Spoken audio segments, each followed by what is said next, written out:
State के time की, और 10 रुपए 5 रुपए मेंबरशिप होती थी। तो वो मेंबरशिप मैंने ले ली। तो उस दौर में मैंने खूब पढ़ लिया था स्कूल के दिनों से कि एक नया विधायक, कई विधायक बनने की इच्छा रखते हैं, कई बन जाते हैं और कई बनने के बाद भी उतना कारगर तरीके से काम नहीं करते। आपको जानने वाले कई लोग, जिसमें आपके मित्र और शत्रु दोनों हैं, वो ये कहते हैं कि यार ये आदमी इतनी साफगोई से बोलता है, ये इसकी साफगोई जो है दुर्गुण है। प्यार होता है जिसके बारे में कहते हैं, वो एक तरफा नहीं होता, वो एक तरफा सफल नहीं होता है। एक चुनाव 329 वोटों से ही आ रहा, तो रात को नींद खुल जाती थी कि इतना कर लेते तो जीत जाते। और इसलिए विधायक बनना कोई गुनाह नहीं है, राजनीति में आना भी कोई गुनाह नहीं है, साफगोई भी कोई गुनाह नहीं है। राजनीति में प्रायः विपक्ष के लोगों को उनकी योग्यताओं को स्वीकार नहीं किया जाता, वो भी आपने बड़ी साफगोई से स्वीकार किया। आपने आगे इसी किताब में पर्याप्त हमले किए हैं उन्हीं अशोक गहलोत के ऊपर जिनकी कि आपने शुरुआती पेजों में तारीफ भी की है। आज के सतीश पूनिया अगर 2018 के सतीश पूनिया का पहला भाषण सुने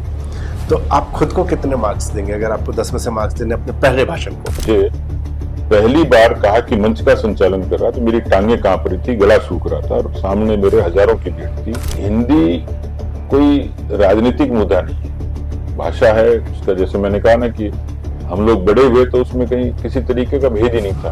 हम जब दक्षिण में जाते हैं तो हम लुंगी पहन के खुश होते हैं, फोटो खिंचवाते हैं, हम वही इडली सांभर खाते हैं, कोई दिक्कत नहीं। दक्षिण का आदमी दाल बाटी चूरमे का आनंद लेता है और राजस्थानी संगीत का आनंद लेता है। मुझे लगता है कि ये जो समरसता है, ये सबसे बड़ा कारक बनेगा देश को जोड़ने का। गढ़बल्लापुर सीट थी वो बेंगलोर ग्रामीण में, तो पहले पूछा कि नमस्कार कैसे करते हैं, तो बोलते ये ला रेगू नमस्कारा, और पूछते हालचाल क्या है, चैना गिदी रा।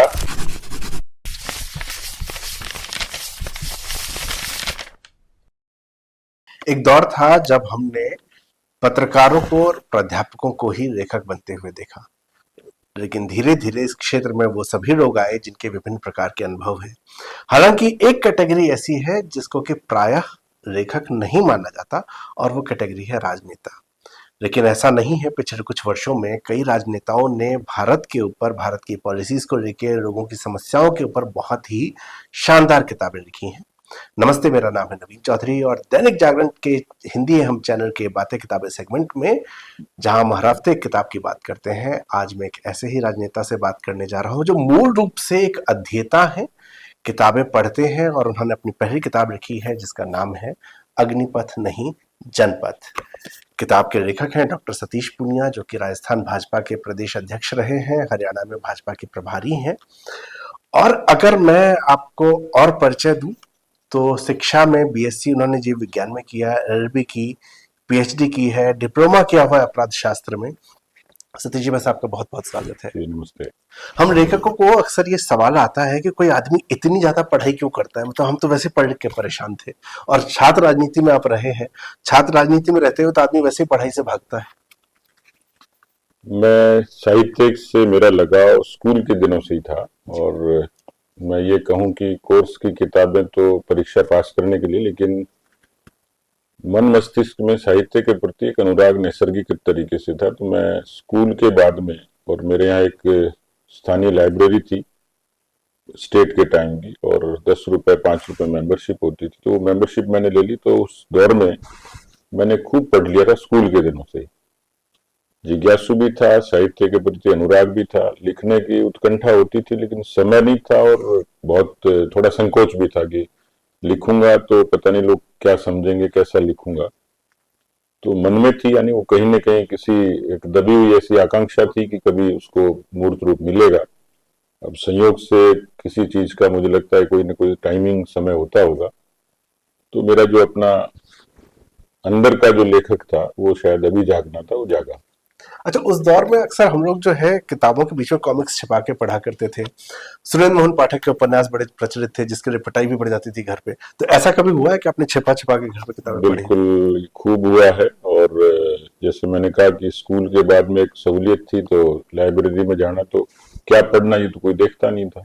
लेकिन हाँ, उस दौर में मैंने जितने बड़े साहित्यकार हैं, मुंशी प्रेमचंद से लेके शरद चंद्र से लेके बड़े लेखकों की जीवनियां, और उसका प्रभाव भी मेरे जीवन पर, मेरे व्यक्तित्व पर है। लेकिन ये जरूर उत्कंठा रहती थी कि इस तरीके की जो जासूसी कॉमिक्स, इस तरीके की बहुत सारी वो चीजें होती थी जो स्कूल में भी बस्ते में कहीं ना कहीं कभी न कभी होती थी। इस किताब का नाम है अग्निपथ नहीं जनपथ, संवाद से संघर्ष तक। ये किताब थोड़ी सी अलग है। ये किताब जो है विधानसभा में जब आमेर से विधायक थे डॉक्टर सतीश पूनिया, उस समय पहली बार विधायक बनने के बाद विधानसभा में उपनेता प्रतिपक्ष रहे।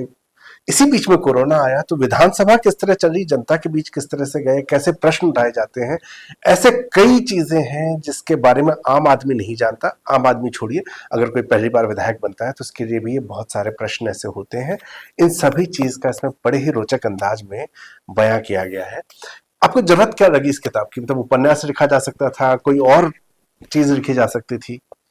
अच्छा सवाल है आपका कि जो मूल रूप से मेरी जो इच्छा है, जो या इससे पहले जो इच्छा थी कि मैं अपने राजनीतिक अनुभव पर किताब लिखूं, जी। और अनुभव में फिर खट्टे मीठे सब शरीक हो जाते हैं।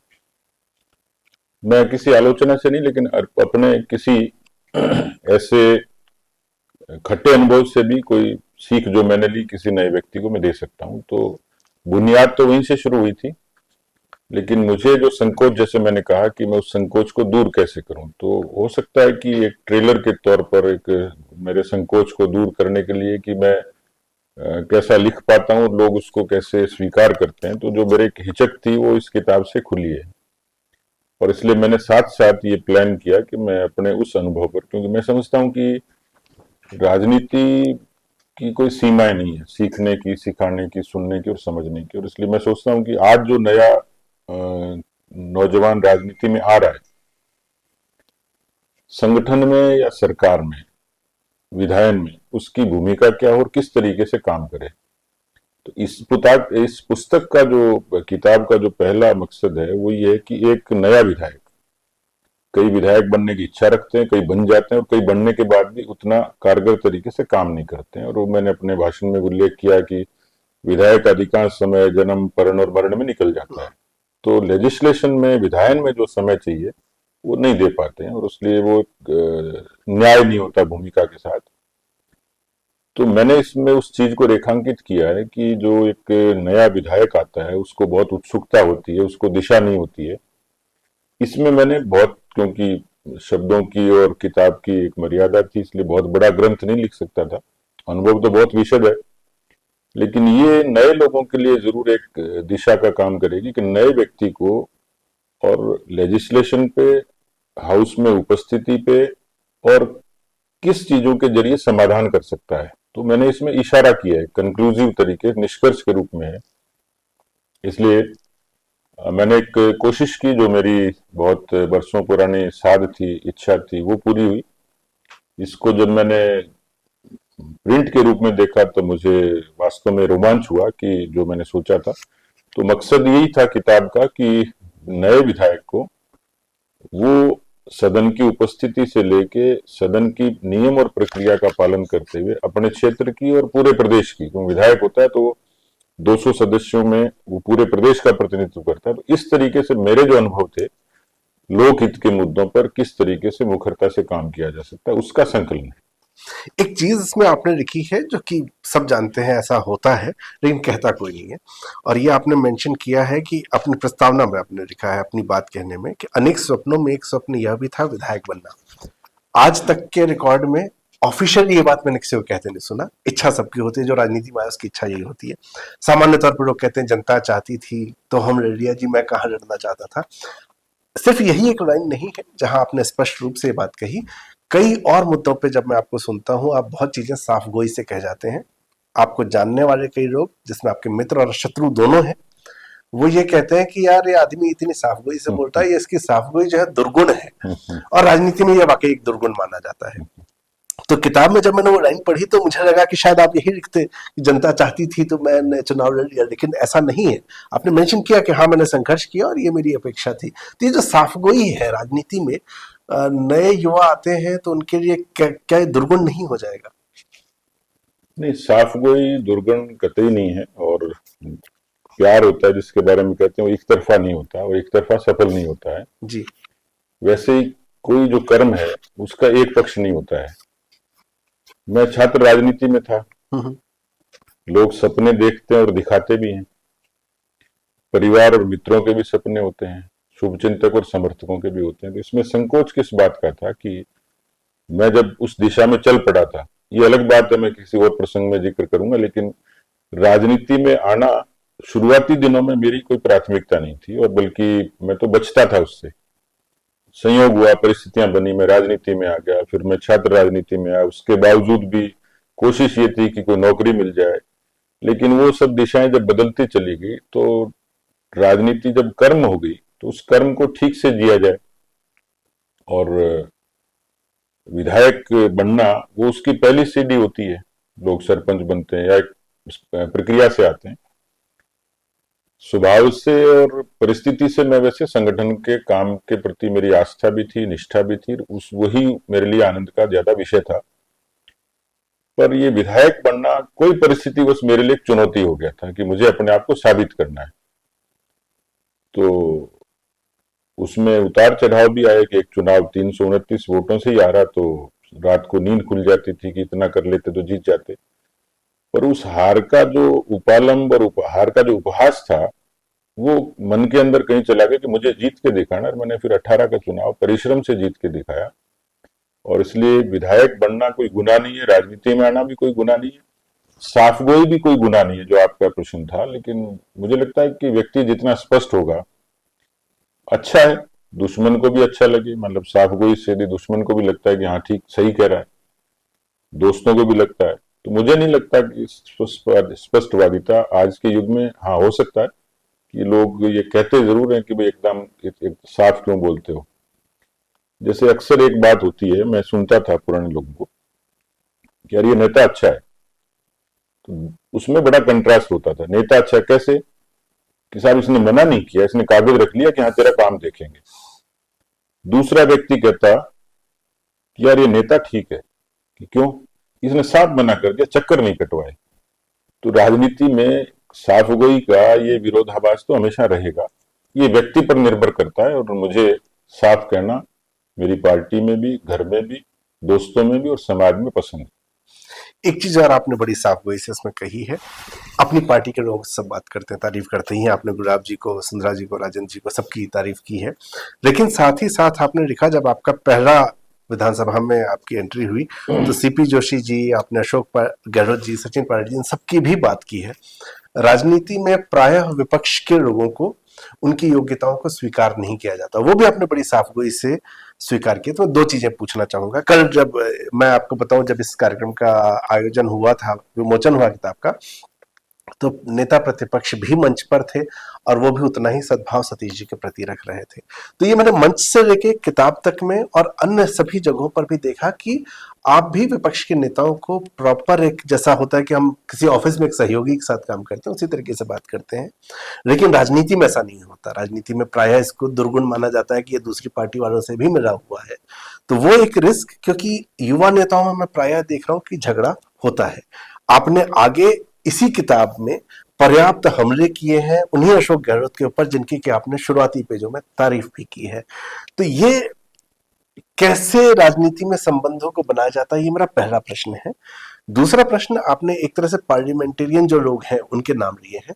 क्या इन 5-6 लोगों के अलावा कोई और भी ऐसा नाम है जो कि बहुत लाइमलाइट में ना आता हो, पर आपको लगता हो कि ये एक ऐसा विधायक है जिसको देख के सीखा जा सकता है? देखिए, लोकतंत्र की खूबसूरती तो सबके सम्मान में भी है। जहां वैचारिक मतभेद होते हैं वहां तर्क बहस भी होती है। मैं पहले लोगों से सुनता था कि पुराने समय में लोगों में भले ही वैचारिक मतभेद थे, लेकिन सदन का झगड़ा सदन में, बूथ का झगड़ा चुनाव के बूथ पर। उसके बाद एक जो सद्भाव था, दोस्ती थी, रिश्ता था, रेस्पेक्ट थी। मुझे खैर इसमें कोई तकलीफ नहीं है, लेकिन लोग यही कहते हैं कि हमारी पीढ़ी के बाद धीरे धीरे ये स्खलित हो रहा है, इसमें स्खलन आ रहा है, इसमें कमी आ रही है। आज की पीढ़ी महत्वाकांक्षी है, लेकिन लोकतंत्र में रिश्ते, लोकतंत्र में व्यवहार और लोकतंत्र में सम्मान, ये चाहे विपक्ष का हो चाहे पक्ष का हो, मुझे लगता है कि आज भी उसकी अहमियत है। और कोई भी युवा नेता हो, कोई नया विधायक हो या राजनीति में सपने देखता है, वो बड़ा तभी बनेगा जब बड़े उदार मन से, बड़े मन से सबका सम्मान करेगा। जहां वैचारिक लड़ाई लड़नी हो, हम सदन में भी और सदन के बाहर भी लड़ते हैं, लड़ी भी है और लड़नी भी चाहिए। तो इसलिए मुझे सौभाग्य मिला कि मुझे पार्टी में 3 पीढ़ी के लोगों के साथ काम करने का मौका मिला। मैंने सीखा बहुत। और लोकतंत्र में केवल भाषण से नहीं होता है, लोकतंत्र की परिभाषा तभी पूर्ण होती है जब उसको जिया जाए। तो लोकतंत्र का जीना तभी सफल होगा कि जब अपने आचरण में उसको उतारेंगे। मैं नहीं कहता कि 100% मैं खरा हूं, 24 कैरेट हूं, लेकिन कोशिश ये की कि जिस लोकतंत्र ने हमें इतनी सम्मान दिया, इतनी प्रतिष्ठा दी है, और उस नाते मैंने बड़े लोगों से सीख के, भैरव सिंह शेखावत जी का बहुत जिक्र हुआ, मैं क्योंकि उनको मैंने बहुत नजदीक से काम करते देखा, ज्यादातर हमारे दल के लोग। लेकिन जब मैं सदन में आया तो आपने जिन बातों का जिक्र किया, तो ये बात सच है कि जब मेरा मेडन स्पीच हुआ, मेरा जो पहला भाषण था, उसमें कांग्रेस के लोगों ने भी अप्रिशिएट किया, मतलब मुझे बड़े लाड प्यार से मेरी अभिनंदन किया, प्रशंसा की। वो चीज मेरे को दिल को छुई कि भी हाँ, यहाँ है तो योग्यता की कदर दोनों तरफ ही है। तो मेरे को लगता है कि लोकतंत्र तभी संपूर्ण भी होता है, और कोई नेता, युवा नेता या कोई विधायक या पार्टी का नेता, उसको समग्रता तभी मिलती है कि जब उदारता से लोकतंत्र के इस आचरण को स्वीकार करे। इसमें आपने अपने पहले भाषण का पेज 31 पे पूरा जिक्र भी किया है, और भाषण के बारे में काफी चीजें हैं जिसमें कि तारीफ लोगों ने की, ये भी है। लेकिन एक जो व्यक्तिगत ग्रोथ हमारी होती है, हर रोज हम पिछले दिन से बेहतर होते हैं। आज के सतीश पूनिया अगर 2018 के सतीश पूनिया का पहला भाषण सुने तो आप खुद को कितने मार्क्स देंगे, अगर आपको 10 में से मार्क्स देने अपने पहले भाषण को? देखिए नवीन जी, एक तो सीखने की कोई उम्र नहीं होती, जी। और ये व्यक्ति पर निर्भर करता है कि सीखने के लिए एक छोटा सा व्यक्ति, आम आदमी, छोटा कार्यकर्ता, वो भी आपको सिखाता है। मैं जिज्ञासु था तो मैं बड़े नेताओं के भी देखता था और छोटे कार्यकर्ता को भी देखता था। तो मेरी जो ग्रूमिंग हुई है, मैं उसको जैसे सीढ़ी चढ़ने जैसा जो काम होता है, क्योंकि मुझे अच्छे तरीके से याद है, ये शायद 1988 का युग होगा, समय होगा, जब स्टैचू सर्किल पर एबीवीपी का शैक्षिक सुधार आंदोलन था, और मुझे पहली बार कहा कि मंच का संचालन कर रहा, तो मेरी टांगे कांप रही थी, गला सूख रहा था, और सामने मेरे हजारों की भीड़ थी। मैं जब मुझे धक्का मार के चढ़ा दिया मंच पे, और क्योंकि जब चढ़ाई दिया तो बोलना शुरू किया। मैं क्या बोला मुझे नहीं पता था, लेकिन जब नीचे आया तो लोगों ने कहा क्या बढ़िया बोले, तो मुझे नहीं पता मैं क्या बढ़िया बोला, लेकिन उस एपिसोड से समझ में आया कि जब आप पॉलिटिक्स में, स्टूडेंट पॉलिटिक्स में, तो आपको भीड़ का सामना करना है, उस भीड़ के सामने आपको कैसे प्रस्तुत होना है। तो मुझे एक अवसर मिला एबीपी के माध्यम से, फिर युवा मोर्चा के माध्यम से, मंचों के संचालन से लेके, मैंने कहा कि सौभाग्यशाली हूं कि मुझे अटल बिहारी वाजपेयी जी के साथ काम करने का और उनकी सभाओं में भाषण देने का अवसर मिला। मोदी जी की सभाओं में संचालन से लेके भाषण का अवसर मिला, राजनीतिक तौर पर भी। लेकिन ये बात सही है कि 18 में विधायक के नाते, और उसके बाद प्रतिपक्ष में एक प्रदेश अध्यक्ष के नाते, और उसके बाद उपनेता के नाते जो अवसर मिला, तो मेरी जो रियल ग्रूमिंग हुई है, वास्तविक रूप से मेरा जो उभार हुआ है, या मुझे जो विश्वास पैदा हुआ है, वो सदन में जाने के बाद और अध्यक्ष बनने के बाद ज्यादा हुआ, मैं उसको महसूस करता हूँ। अच्छा, इसका जब मैं पहला चैप्टर आपका पढ़ता हूं तो पहला चैप्टर जो है वो एक उपन्यास की तरह शुरू होता है, वो दृश्य बनना शुरू होता है कि जब एंट्री हुई किस तरह से लोग वहां खड़े हैं, और मैं उस दृश्य को देखना शुरू करता हूँ। मैं आज तक विधानसभा के अंदर नहीं गया, लेकिन पहले चैप्टर को पढ़ते हुए मैं लगातार वो दृश्य बनता है। आपने जब नाम लिखे तो सारे रियल नाम है, तो चेहरे भी बनते हैं, किसने कैसी पगड़ी पहनी थी। तो मुझे ऐसा महसूस हो रहा था कि 2018 में उस दिन मैं खुद वहां पर मौजूद था विधानसभा के अंदर। तो एकदम उपन्यास की तरह ओपनिंग है। तो ये जो ओपनिंग है, ये सायास प्रयास था कि मैं इसको दृश्यात्मक बनाऊंगा, ताकि, या फिर ये अनायास हो गया, ये स्मृति में ऐसा था कि हो गया? नहीं, दोनों चीजें थी कि विधायक बनने का रोमांच स्मृति में भी, और भविष्य के लिए कोई मन में एक डॉक्यूमेंट था कि जो कागज पे या धरातल पर उतरे।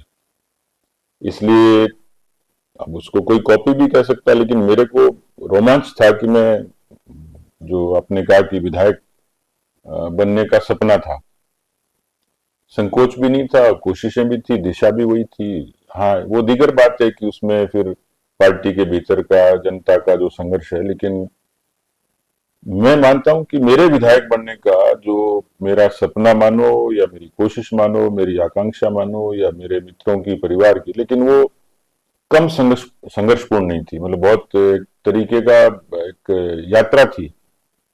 तो मैं रोमांचित था, इसलिए मैंने विधानसभा की सीढ़ियों को नमन किया।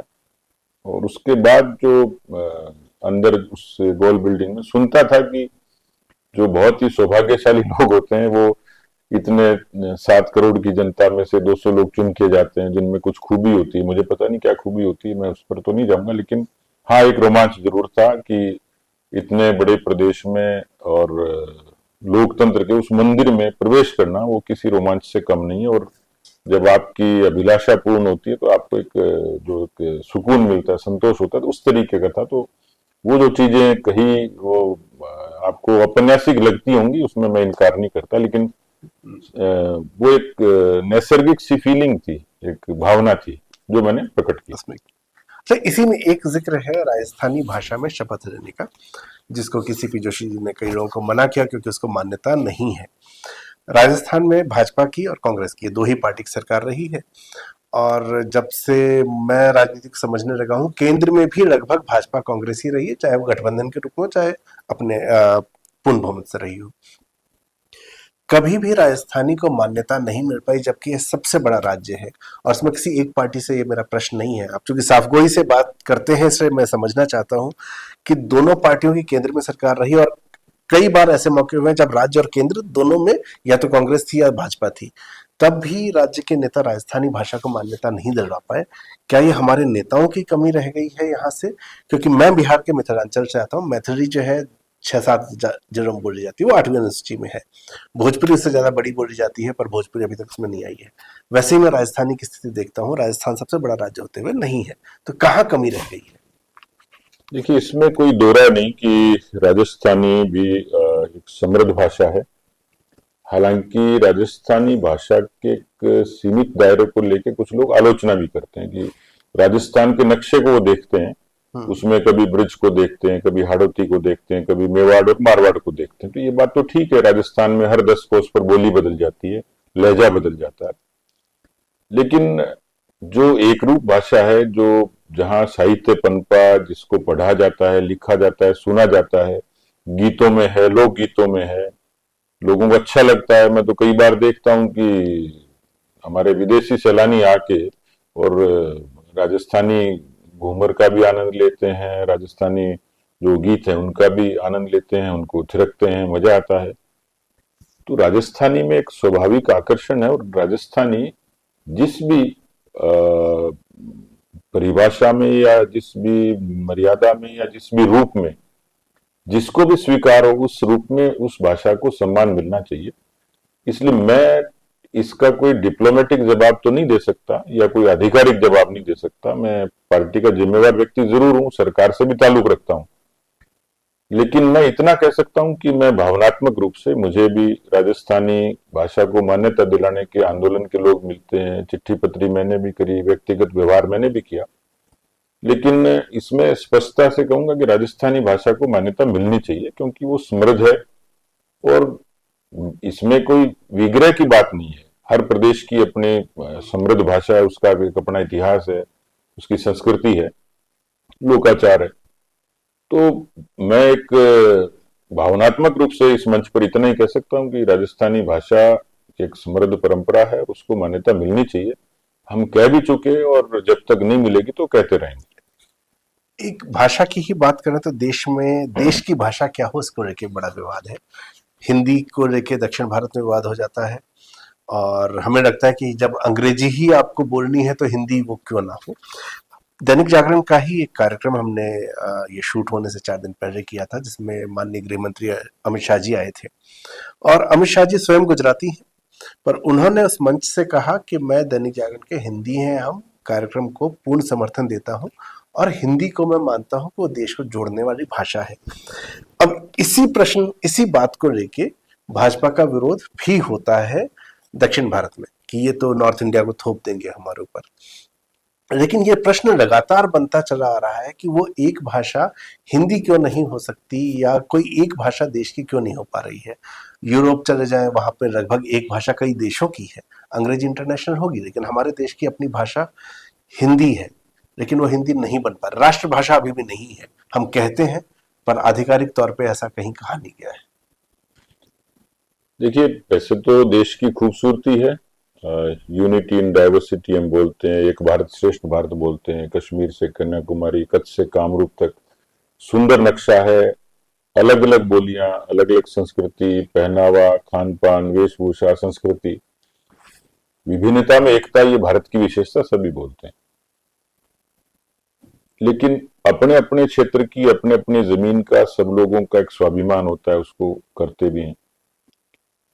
मुझे एक बड़ा रोचक लगता है कि किसी समय हरियाणा और पंजाब का विभाजन भाषा पे हुआ, और आज बड़ा विचित्र लगता है कि हरियाणवी लोगों का जो रील पे जो रिमिक्स चलता है, जो गाना चलता है, अच्छे अच्छे लोग, असम का कोई स्टार भी हरियाणी गाना उसके बैकग्राउंड में चलता है, तमिलनाडु में तो उसके में भी चलता है, कि वो चलता है हरियाणी रागनी रागनी का, वो चलता है, बैकग्राउंड म्यूजिक चलता है।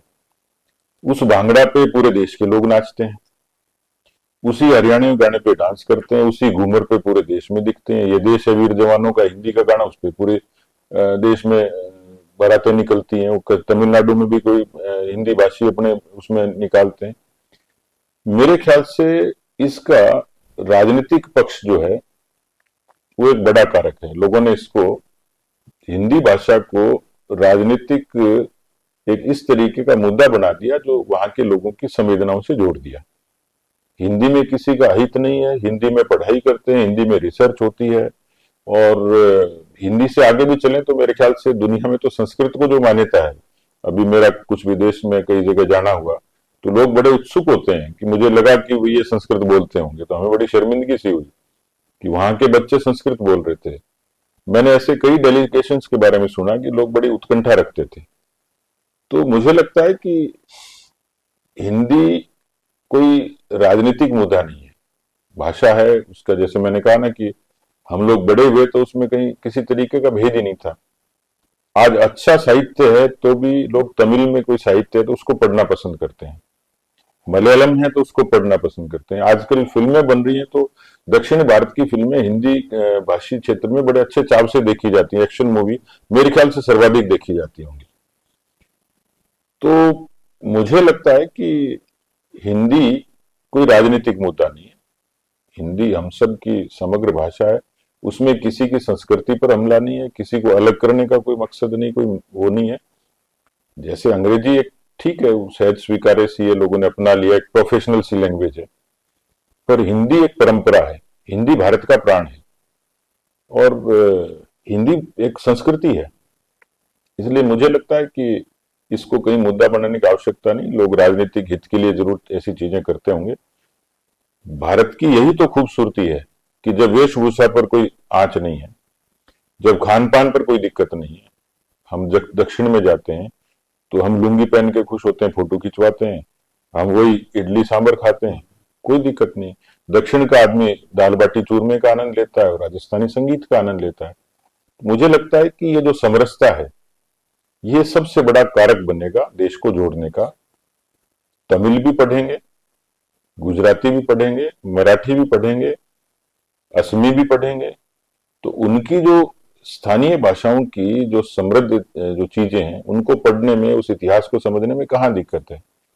तो मेरे ख्याल से समय बदलता है सब चीजों का, कई चीजों में कुछ तरीके का समय भी लगता है, पर मेरा अपना मन कहता है कि कुछ मुद्दे फिर धीरे धीरे छूटेंगे। तो भारत की जो अंदरूनी ताकत है वो अपने आप में बहुत इतनी ऊर्जा है उसमें कि इन मुद्दों पर देश कभी विग्रह नहीं होगा, कभी देश में अशांति नहीं होगी, देश में अराजकता नहीं होगी। कुछ तात्कालिक रूप से ये मुद्दे जरूर दिखता है प्रभावी हैं, लेकिन सभी भाषाओं का सम्मान है, सभी प्रदेशों का सम्मान है, सभी संस्कृतियों का सम्मान है, और भारत की खूबसूरती तो इसी में। दक्षिण और उत्तर की हम बात कर रहे हैं। मैं दर्शकों को बताऊं कि बेंगलोर के पास एक सीट है जहां पर कि भारतीय जनता पार्टी जहां तक मुझे याद है 4 या 5 चुनावों से नहीं जीती थी। सतीश जी को सीट की जिम्मेदारी मिली और वो सीट उसके बाद भाजपा जीती। आप जिस क्षेत्र में गए थे वो बेंगलोर नहीं था, बेंगलोर के पास का एक क्षेत्र था जहां पर कि कन्नड़ बोलने वाले ज्यादा लोग हैं। ऐसे में राजस्थान का एक व्यक्ति वहां जाता है जो कि हिंदी भाषी है, उसके बाद आपको सीट की जिम्मेदारी मिलती है, कन्नड़ कार्यकर्ताओं के साथ आप काम करते हैं और तब वो सीट जीत जाती है। तो ये भाषा के साथ साथ अन्य अनुभव कैसे रहे एक हिंदी भाषी के कन्नड़ क्षेत्र? दोडबल्लापुर सीट थी वो बेंगलोर ग्रामीण में। तो पहले पूछा कि नमस्कार कैसे करते हैं, तो बोलते ये लारुगु नमस्कारा, और पूछते हालचाल क्या है, चेनागिरी रा। तो कोई मुश्किल नहीं होता कि वहां उस परिवेश में जाएंगे तो आपको सहज रूप से वो सिखा देंगे। हाँ, मैंने वहां जो बेचारे जो टूटी फूटी हिंदी बोलते थे, मैं उनके शब्दों पे जाता था, लिप मूवमेंट पे जाता था, उनके एक्सप्रेशंस पे जाता था। तो भाषा केवल बोलने से नहीं होती, चेहरे से भी पढ़ी जा सकती है। लेकिन आनंद आया कि वो एक अलग तरीके का अनुभव था कि जहाँ खान पान अलग है, भाषा अलग है, लोग अलग हैं। लेकिन रोमांच ये हुआ कि कहीं मुझे भाषा की समस्या नहीं आई, खान पान की नहीं आई, और बल्कि अच्छा फील हुआ कि मैं बिल्कुल रेगिस्तान से जाके और कर्नाटक में मैं काम कर रहा हूँ पार्टी के लिए, विचार के लिए। तो मेरा अच्छा अनुभव था। आज भी कनेक्ट हूँ। आप ताजुब करेंगे कि मतलब कल एक सज्जन उस चुनाव के दौरान संपर्क में आए, कल मेरे कार्यक्रम में आ गए सुन के, और उन्होंने वहां के डॉटबल्लापुर के जितने लोग से उनसे सबसे बात कराई। तो मेरे को लगता है कि जो पार्टी का जो हमारा या संगठन का जो काम करने का नजरिया है वो अद्भुत है, जो ये चीजें सीखने के लिए प्रेरित करता है। तो कभी कोई ऐसा भाव नहीं आया कि मैं एकदम रेगिस्तान से एक कर्नाटक के एक बहुत सुदूर एरिया में प्रचार कर रहा हूँ। एकदम घर जैसा भाव था। अच्छा, किताब पढ़ते हुए एक प्रश्न बचपन से मेरे दिमाग में आता था और किताब पढ़ते कर फिर से वो प्रश्न आया। राज जब भी विधानसभा का सत्र शुरू होता है तो सरकार की तरफ से राज्यपाल अभिभाषण देते हैं, वो मूल रूप से सरकार का ही भाषण होता है और आपने इसमें मेंशन भी किया है कि सरकार की नीति को समझने के लिए वो भाषण बहुत महत्वपूर्ण है जो हर विधायक को बड़े ध्यान से सुनना चाहिए। मुझे आज तक ये समझ में नहीं आया कि ऐसा क्यों होता है कि राज्यपाल वो भाषण देते हैं, मतलब मुख्यमंत्री जब सरकार का ही काम है तो मुख्यमंत्री क्यों नहीं करते ये काम? ये कुछ संवैधानिक परंपराएं बनी होती हैं, तो इसलिए उसका निर्वहन करना होता है। और मन से मुझे नहीं लगता कि राज्यपाल, क्योंकि एक अपने आप जो इस पूरी संवैधानिक व्यवस्था का उस प्रदेश का प्रमुख होता है, हेड होता है, नॉमिनेटेड हेड होता है, मुख्यमंत्री इलेक्टेड हेड होता है। तो मुख्यमंत्री एक निर्वाचित इस तरीके का संवैधानिक पद होता है, और वो क्योंकि उनकी मनोनयन राष्ट्रपति के द्वारा होता है, तो संविधान की परंपरा है। कई चीजें जो परंपरा से चली आ रही है उसका निर्वहन करना होता है, उसमें रिफॉर्म भी समय समय पर होते हैं। लेकिन अभी तक तो व्यवस्था यही है कि राज्यपाल को सरकार की तरफ से वो अभिभाषण पढ़ना होता है। 2018 से 2023 में सतीश जी आमेर से विधायक थे और ये वो समय था जब कांग्रेस की सरकार थी और आप भाजपा से थे। मुझे एक आंदोलन याद है जब आमेर में एक सड़क के लिए कई दिनों तक आंदोलन हुए और जब वो सड़क नहीं बनी सरकार से कई बार मांग उठाने के बाद, तो सतीश जी पैदल नंगे पैर उस सड़क पे चले थे कि जब तक सड़क नहीं बनेगी मैं यहाँ नंगे पैर चलूंगा। उसके बाद सरकार को काम करना पड़ा। ऐसे एक नहीं बहुत सारे मुद्दे हैं जिनके आपने अपने क्षेत्र को लेकर बात की। उसी में मुझे साथ साथ ये ध्यान आता है कि जब सरकार किसी और पार्टी की होती तो विधायकों के काम तो होते नहीं, समस्याएं आपको भी झेलनी पड़ी। इसके बावजूद आमेर में काम हुए कई सारे। तो एक तो मुझे वो ट्रिक समझनी है कि जादूगर से आपने कौन सी जादू सीखी कि वो आप काम करवा पाए और वो काम हुए। इसका सबसे बड़ा सबूत ये है कि उस कार्यकाल में एक बार नहीं दो दो बार अब 50 सबसे ज्यादा असरदार विधायक देश के जो हैं उसमें चुने गए। तो ये कैसे हुआ ये सारा? देखिए, जो किताब है ये उसी का संकलन है बेसिकली। जो मैंने कहा कि एक नए विधायक को एक धारणा हो जाती है, हालांकि अभी एक परिपाटी भी होगी, और स्वाभाविक है कि जो सरकार होती है उसको एक विशेषाधिकार होता है, उसके विधायकों को ज्यादा समय मिलता है, ज्यादा पैसा मिलता है। लेकिन इस पुस्तक का जो मेरा उद्देश्य वही है कि एक विपक्ष का कोई विधायक विपरीत सरकार में अपने क्षेत्र की, इसलिए मैंने कहा कि विधायक यदि असरदार तरीके से सदन में बात रखेगा, उसकी चर्चा होगी। हालांकि उसमें थोड़ा सा कमी आई है, अन्यथा सदन में कही गई बात के लिए सरकार जवाबदेह होती है और सरकार को उसकी क्रियान्विति करनी होती है। पिछली सरकार के दौरान इस चीज की थोड़ी सी कमी थी। और ये दो तीन सरकारों के बीच में ये चीजें चलती रहती हैं। अक्सर सरकार जो है वो अपने किसी विधायक प्रत्याशी को तवज्जो देती है। कई बार जो सरकार है वो वहां पे जीते हुए प्रत्याशी को देगी, दूसरे दल का होता है उसको कम देगी। एक विधायक कोष होता है, उसमें जो जितना भी समय लगता है वो कर, लेकिन इस सदन का मैंने इसमें उस ताकत का भरपूर उपयोग किया। मुद्दे उठाए, सामने वालों को लगता है कि यदि नहीं करेंगे तो अगले सत्र में फिर उठाएगा, जोर से उठाएगा, सरकार की बदनामी होगी। तो आपकी आवाज में कितना दम है उस पर भी निर्भर करता है। दूसरा, इसमें जो चीजें हैं, जैसे एक याचिका होती है, जो मुझे बाद में पता लगा, मैं एक सड़क के लिए परेशान था तो मुझे किसी पुराने विधायक ने कहा कि इसमें कौन सी बड़ी बात है, याचिका लगाओ। तो पिटीशन लगाई, पिटीशन का प्रोसेस हुआ और उस पिटीशन से वो सड़क बन गई, सरकार को भी नहीं पता लगा। यानी वो सीधे विधानसभा की कार्यवाही से और अफसरशाही तक जाती है। तो एक विधायक अपने क्षेत्र में कोई मांग करता तो वो लाजमी है कि उस याचिका पर उनको एक्शन करना होता है, और वो बन गई। ये मुझे किसी वरिष्ठ विधायक ने बताया। तो मैं यही इस किताब का मकसद है कि लोग सिर्फ भाषण दे के अपनी बात करें, उसके लिए जरूरी नहीं है, पिटीशन भी काम कर जाती है। तो इसमें विधानसभा के सदन में वो सारी ताकत है जो एक विपक्ष के विधायक को, अब कुछ जो मुद्दे होंगे या सरकार के हाथ में होगी कि वो बहुत सारा बजट नहीं देगी, बजट में घोषणा नहीं करेगी, लेकिन मैंने तो अपने यहाँ अस्पताल से लेके, कॉलेज से लेके, सड़कों से लेके सारा काम किया।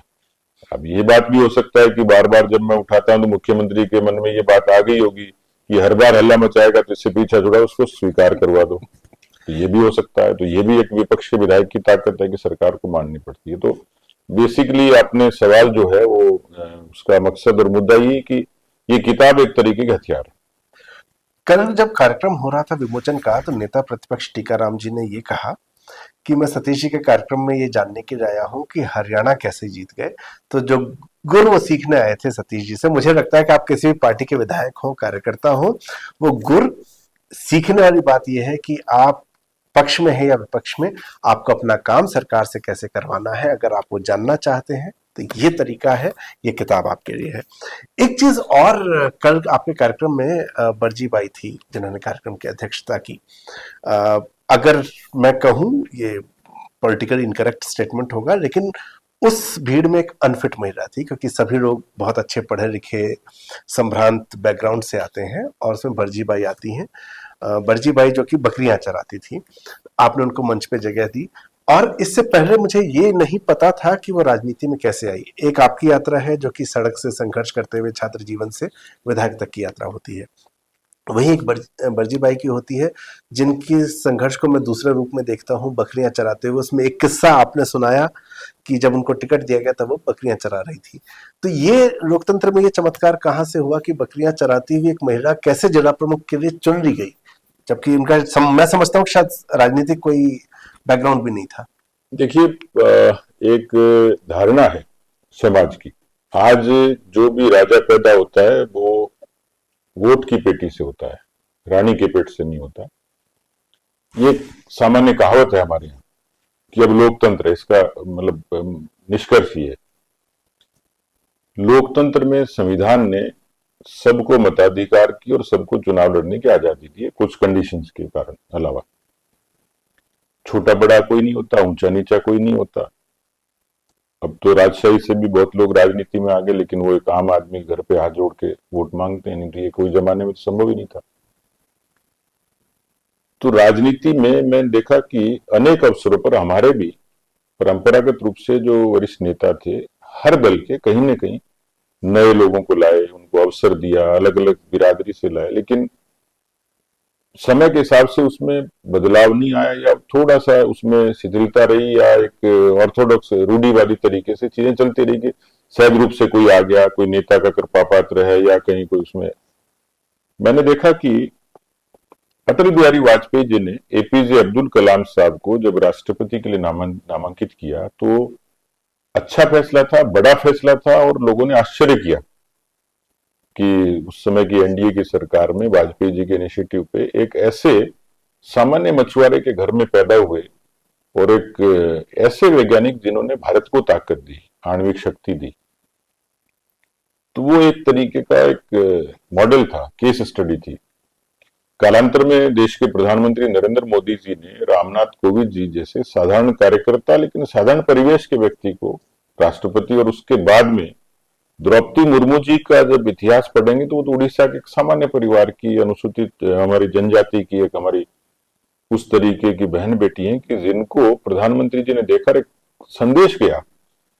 ये कोई व्यक्तिगत यश प्रतिष्ठा के कारण नहीं था, भारत के लोकतंत्र की खूबसूरती और ताकत को बताने वाला था। तो हमारे लोग आज जो देश में अच्छे नेता जो इनिशिएटिव लेते हैं, नवाचार करते हैं, हम उनसे प्रेरणा लेते हैं। तो मेरे मन में एक उत्कंठा थी कि क्या होता है कि केवल लोकतंत्र और बाकी चीजें भाषणों के लिए नहीं होती, उसको जमीन पर उतारना होता है। तो मैं जिज्ञासु रहा हूँ, पार्टी में जिम्मेवार था, तो मुझे लगा कि वहां अनुसूचित जनजाति महिला के लिए वो जगह आरक्षित है, तो क्या ऐसा प्रयोग कर सकते हैं कि केवल वो एक वर्ग विशेष तक या परिवार विशेष तक, या जो सोच लिया कि वहीं तक है।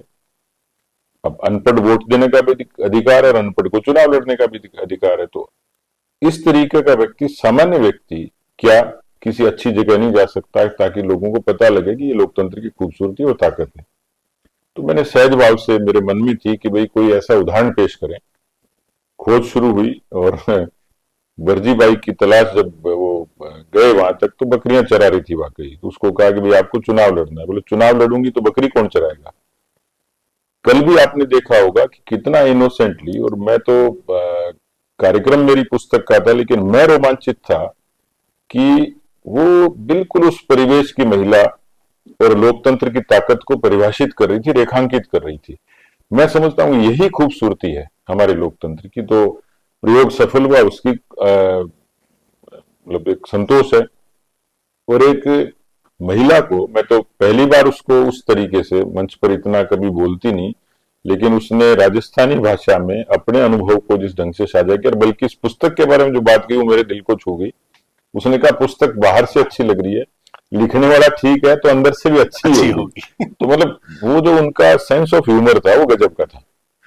आखिरी प्रश्न लिखने से ही जुड़ा हुआ, जिसकी हमने शुरुआत में बात की थी। क्या जिस तरह की आपने शुरुआत की है, मैंने कहा कि उपन्यास की तरह नजर आता है दृश्य, क्या आपसे हम आने वाले समय में उपन्यास की भी अपेक्षा रखेंगे?